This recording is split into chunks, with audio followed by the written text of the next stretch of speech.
Speech opening, close, and topic selection by Lynnette Vermaak, ladies and gentlemen. Lynnette Vermaak. Speech opening, close, and topic selection. Yeah. Getting back to what Sean said, don't time me just yet, I'll tell you where to start. I put this presentation together because there's quite a number of Toastmasters in this club, and what petrifies everybody. Is that okay? You see it? Yes. Suddenly you're in Toastmasters, and now what do I do next? Where do I go? So your go-to person generally is me, amongst the rest of the club and the members of the club. So don't be too scared to get going. So you can start timing me now, whoever's timing me. And you now have to deliver a speech. I say to you, it's easy. Talk about yourself. It's your icebreaker. What do you need to know? So hopefully before you reach the position where you're going to deliver your icebreaker, you have gone on to the Toastmasters base camp and you have looked to see and selected a path. I'm assuming that Louis and Debbie are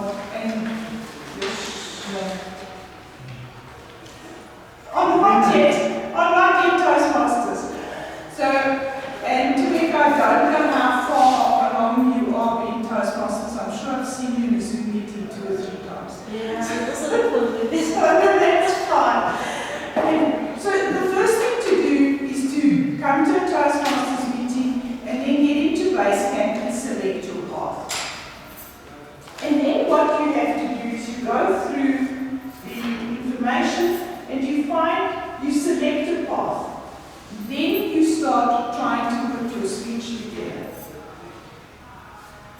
So a dynamic speech, or a dynamic beginning, is essential for a good speech.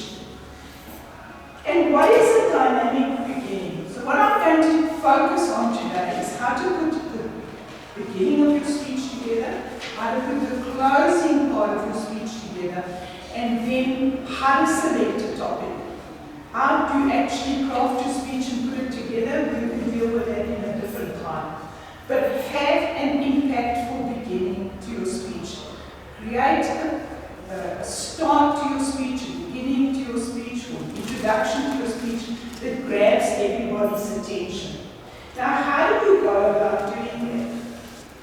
So you get the audience attention, then you introduce the topic you're speaking about, and you establish contact with your audience. You speak to them, you make eye contact with people. You use your voice and your body and your gestures. And you don't have to do all of that from go one. So you develop a lot of that as you go. But in the beginning, you try to do as much of this as possible. Be enthusiastic, smile, make eye contact with your audience. And remember that the beginning of your speech, your introduction, is less than 10% of your entire speech. Majority of speeches in Toastmasters are 5 to 7 minutes. Your icebreaker, which is the very first speech that you will give in a Toastmasters club environment, is 4 to 6 minutes. And that's just a little bit shorter because if you're really, really shy, it's very difficult to reach the 4-minute level. If you've been speaking for a long time like Sean does, like I've been doing for a while, you can easily speak for 7 minutes. In fact, what you've got to be careful of is that you don't speak beyond that. So opening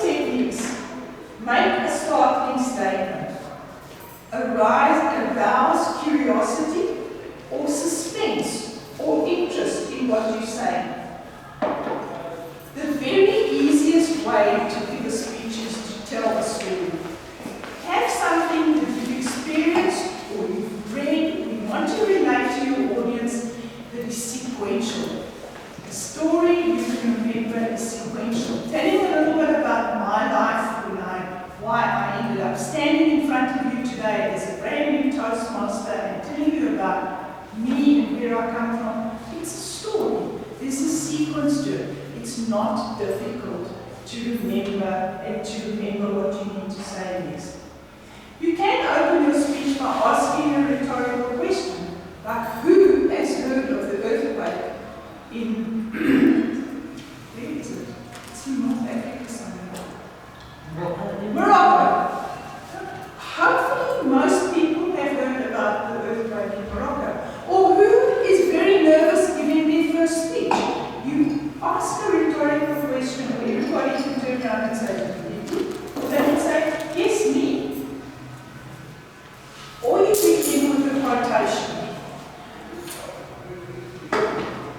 If you begin with a quotation, try to make sure that it ties into your speech and that it's not going to be completely out of context for your speech. And then you could reference the occasion, like Sean was saying earlier on. So this is the 25th birthday of your best friend, and you asked to deliver a speech, you reference the occasion. So those are different techniques you can use to open your speech. Other techniques are state the importance of the topic. So this is the 25th birthday, and we're here to celebrate this wonderful life and the success you've had so far. You can use humor in your speech, you can use humor in your opening, you can crack a joke.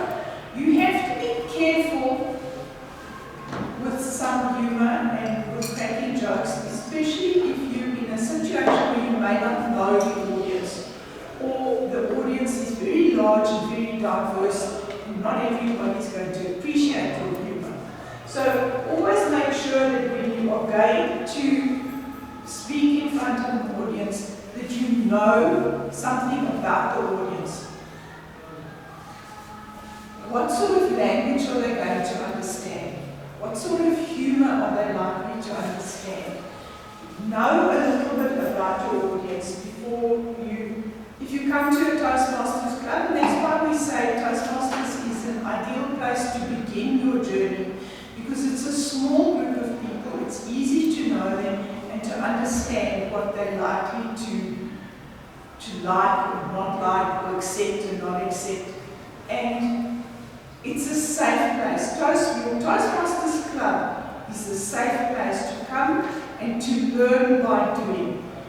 You can make a mistake in Toastmasters. That's the whole objective of coming to Toastmasters, is to make your mistakes so that somebody can say to you, next time you do this, try that method. Next time you do this, change it this way and that way, just slightly. And that's a brilliant way to learn.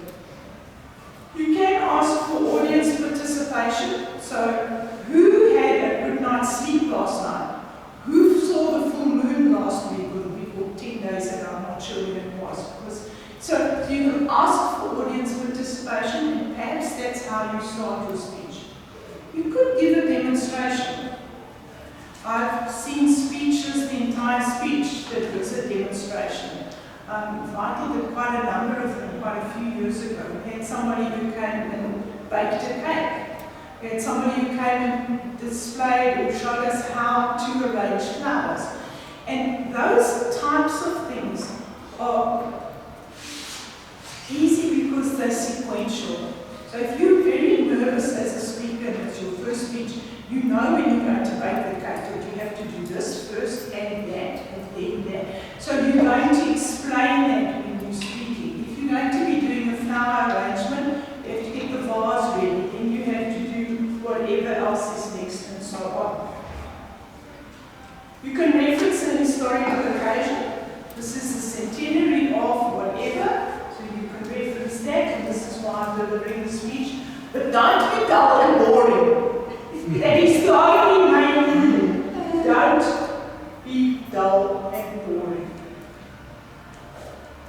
Then when you come to close off your speech, so those are ideas for opening your speech. When you come to close off your speech, lead people up to the fact that you close it. They mustn't suddenly think, what happened now? I was so involved in a story and she's closed. So lead people up to give them a sense of closure. You can say, in conclusion, I want to tell you Or you can say, let me end by saying, in summary, make an impact with the closing of your speech. And then again, the close of your speech should also only be 10% or take up 10% of your time. So don't have a closing that takes as much time as your whole speech took. Techniques for closing. Use a quotation. If you open with a quotation, close either with the same quotation or with a similar matching quotation. Tell a very short story in your closing, not another whole speech. A call to action is a very strong way to finish a speech and to conclude a speech. So I've told you all about why this and this tree is damaging our environment and why you really should eliminate it from your garden. And I'm going to ask you please to see if you've got this in your garden and go and dig it out and burn it. That's a call to action. It might be vote for so-and-so in the next election. It's a call to action. You can also have a rhetorical question. Are you going to follow this advice for the speech? Did you learn something? And always try to link your speech closure to the opening so that it makes like a loop and it brings the whole speech together. You can also summarize the main points you delivered in your speech to close. And then, tips for success. Take time. The biggest, put the most amount of thought, or maybe not the most amount of thought, but at least 50% of your speech preparation time into creating your opening and your closing. Put thought into it, put imagination into it, so that you create an opening and a closing that involve the audience, that gets their attention, and memorize your opening and your closing. The rest of your speech, you can speak from bullet points. You don't have to memorize it, but memorize your opening and your closing, because you're nervous when you come to speak. So if you know your first 3 sentences and you've memorized them, you stand up and you become comfortable in that period of time and you deliver that, and then you go into the rest of your speech and you speak from your bullet points. And if you find you're on bullet point number 2 and your light has already turned red, then you leave bullet point 4 and 5 and you go to your close, because you've memorized it. You're not thrown by the fact that your light has changed. Do not add new points when you're closing your speech. And make sure that you end on time. So selecting your topic. So this, I think there's 3 slides on this. Speech topic ideas are all around us. You just have to open your mind to see them. Create lists on your cell phone, on a piece of paper, on the back of your cigarette box. We don't have those anymore. But create, when you see something that sparks an idea for a speech, write it down. You may only use that 6 speeches from now, or 3 months from now, but write them down. What we used to do when people started in Toastmasters, and we still worked through manuals, we had 10 speeches. You'd sit down with somebody and you'd talk your way through those 10 speeches and just get ideas of, you can do this in that speech, or you can do this in that speech, or here you can tell about your holiday you went on last year. So get those sort of ideas and write them down in this step.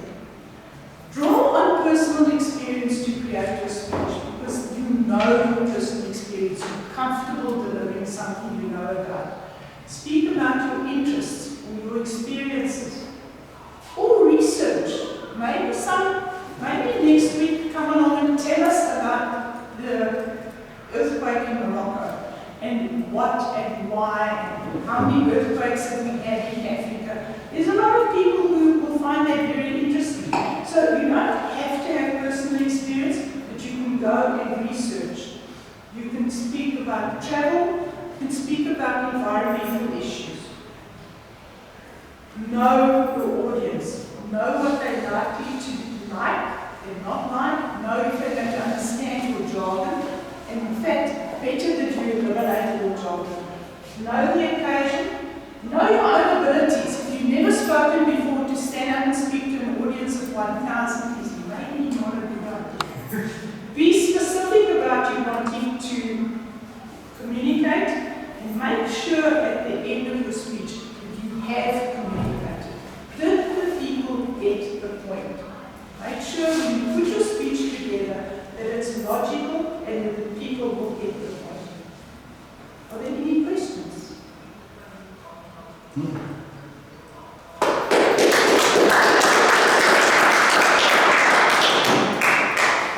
I thought this is our secret boxes. Yes. Use Google Keep, use Google, Microsoft Notes or something, and just capture the idea. Just capture the ideas there because you see them in the strangest of places. Thank you.